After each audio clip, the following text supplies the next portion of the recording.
पटना में नीट छात्रा की हत्या के मामले की जांच की सिफारिश सरकार ने सीबीआई से कर दी है। लेकिन कुछ सवाल है। क्या आपने कभी किसी मरे हुए जमीर की आवाज सुनी है? अगर नहीं सुनी तो बिहार पुलिस के मुख्यालय चले जाइए। वहां आपको खाकी की वो खामोशी सुनाई देगी जो चीख चीख कर कह रही है, हम बिके हुए हैं, हम हारे हुए हैं, हम फेल हैं। बिहार के गृह मंत्री सम्राट चौधरी कहते थे, अपराधी या तो जेल में होंगे या जहन्नुम में। लेकिन पटना की एक नीट छात्रा की रूह आज पूछ रही है, मंत्री जी, आपकी पुलिस अपराधियों को जहन्नुम भेज रही थी या उन्हें बचाने के लिए सबूतों को दफन कर रही थी? नमस्कार, मैं हूं राजेश रंजन और आप देख रहे हैं द न्यूज स्कैन। आज का सवाल यह नहीं है कि केस सीबीआई को भेजने की सिफारिश क्यों हुई। सवाल यह है कि बिहार पुलिस इतनी अपाहिज क्यों हो गई कि उसे अपने ही राज्य की राजधानी में एक छात्रा की मौत का सच ढूंढने के लिए दिल्ली की बैसाखी की जरूरत पड़ गई। क्या यह बिहार पुलिस का सरेंडर नहीं है? क्या यह सुशासन के उस इकबाल का अंत नहीं है जिसका ढोल पीटने में सरकारें करोड़ों रुपए फूंक देती है? कभी कभी सोचता हूं कि क्या बिहार पुलिस के मुख्यालय में सत्यमेव जयते को मिटाकर सत्तामेव जयते नहीं लिख दिया जाना चाहिए? क्या यह पुलिस ताकतवर लोगों की रखेल बनकर रह गई है? क्या बिहार के डीजीपी ने अब खाकी वर्दी उतारकर जज का काला गाउन पहन लिया है, फैसला देने लग गए हैं कि छात्रा ने आत्महत्या की है? सबूतों से आंखें फेर लेने की आखिर ये कैसी बेशर्मी है? तारीखों पर गौर कीजिए। 5 जनवरी को एक बेटी अपने सुनहरे भविष्य का सपना लेकर पटना के शंभू गर्ल्स हॉस्टल में आती है। 6 जनवरी को वो बेहोश मिलती है। 11 जनवरी को अस्पताल में उसकी सांसें थम जाती है। और हमारी स्मार्ट पुलिस क्या कर रही थी? चित्रगुप्त नगर थाना प्रभारी रोशनी कुमारी अपने ड्राइवर से कह रही थी, जाओ जाकर पता करो हॉस्टल कहां है। सच यही है कि पुलिस सोती रही।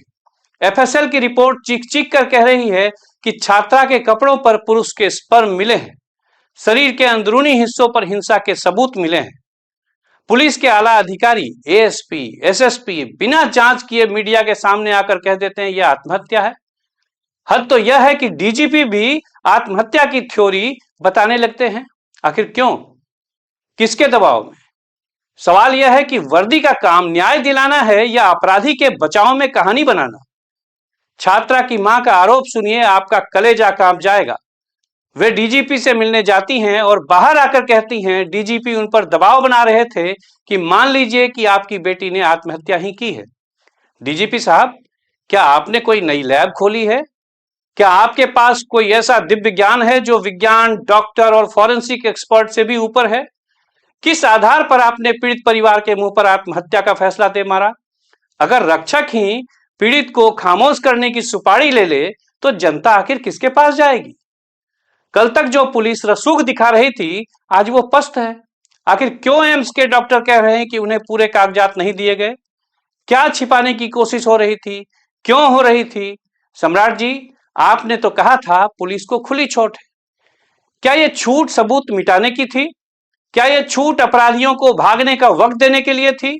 आपकी पुलिस ने केस की ऐसी लीपापोती की है कि अब सीबीआई के लिए भी सच की राख से सबूत ढूंढना मुश्किल हो जाएगा। सत्ता के गलियारों में बैठे लोग अब इस विफलता को सीबीआई जांच की सिफारिश का झुनझुना बनाकर पेश कर रहे हैं। लेकिन जनता पूछ रही है, सबूतों के साथ खिलवाड़ करने वाले अधिकारियों पर सिर्फ निलंबन क्यों? उन पर आपराधिक केस क्यों नहीं दर्ज हुए? अजीब सर्कस है। एक तरफ डीजीपी आत्महत्या की बात बताकर केस क्लोज करने की मुद्रा में है, दूसरी तरफ सूबे के गृह मंत्री सम्राट चौधरी ट्वीट कर रहे हैं कि यह एक हत्या है। तमाम लोगों का डीएनए सैंपल लिया गया, लेकिन मुख्य संदिग्धों तक पुलिस के हाथ क्यों नहीं पहुंच पाए? वरीय अधिकारियों ने बिना फॉरेंसिक रिपोर्ट के आत्महत्या की थ्योरी कैसे गढ़ दी? किसके इशारे पर गढ़ दी? यह सिर्फ एक छात्रा की हत्या नहीं है, यह बिहार की कानून व्यवस्था का इनकाउंटर है। जब पुलिस की लाठी सिर्फ गरीबों पर चलती है और रसूखदारों के सामने झुक जाती है, तब समझ लीजिए लोकतंत्र कोमा में है। मुख्यमंत्री नीतीश कुमार ने सीबीआई जांच का आग्रह किया है। शायद उन्हें एहसास हो गया कि उनकी पुलिस अब पुलिस नहीं रही, सिर्फ एक इवेंट मैनेजमेंट कंपनी बनकर रह गई जो अपराधियों के अपराध का दाग यानी सबूत धोने का काम करती है। देखना होगा कि सीबीआई क्या करती है, लेकिन इस प्रकरण से एक बात साफ हो गई कि सम्राट की पुलिस से जनता का विश्वास तो उठ ही गया है। गंभीर सवाल यह है कि वर्दी पर दाग है या दागियों ने वर्दी पहन रखी है। इसकी भी समीक्षा जरूरी है। अगर वर्दी में अपराधी हो तो यह समाज के लिए बेहद खतरनाक स्थिति है। यह कोई भावनात्मक भाषण नहीं है, यह इस सड़ी गली व्यवस्था पर सीधा प्रहार है। जब रक्षक ही सबूतों को दफन करने के लिए फावड़ा उठा ले तो समझ लीजिए इंसाफ कोमा में चला गया है। जागिए और आवाज बुलंद कीजिए, क्योंकि अगर आज आप नहीं जागे तो कल आपकी चुप्पी किसी और बेटी की हत्या को आत्महत्या साबित करने का लाइसेंस बन जाएगी। नमस्कार, मैं हूं राजेश रंजन और आप देख रहे थे द न्यूज स्कैन। जल्द मिलते हैं एक और मुद्दे के साथ। अगर आपको लगता है कि यहां आपके मुद्दों की बात होती है तो हमारे चैनल को लाइक और सब्सक्राइब जरूर कर लें। धन्यवाद।